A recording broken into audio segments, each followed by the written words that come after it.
it was mainly because of what happened on campus earlier this year, and students were really upset about that one. Because in my class, I always cover racial issues, and it doesn't feel right if you just like ignore what has happened on campus.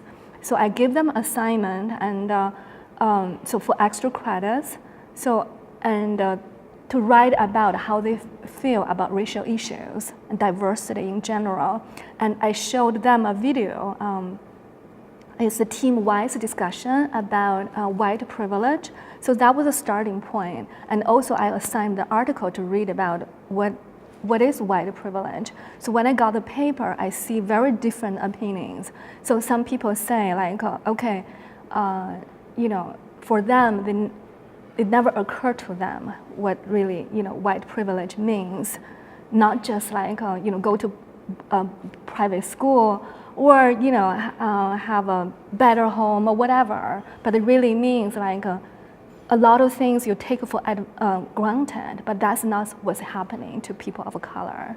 So we had that discussion, and I asked them to write their reaction in their paper, and some white students said like, I was born into white, and this is not something that I chose.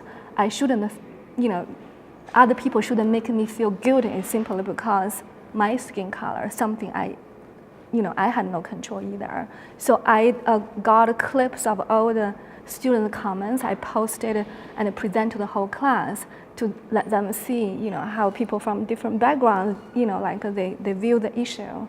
So to me, I think that kind of created a space for people of a different race, different socioeconomic status, different ethnic background to express how they feel about certain issue. And we talk about importance of don't stay at the surface level of a definition. Talk about what white privilege really means. Because if you stay at the surface level, the white people say, no, I don't have a privilege.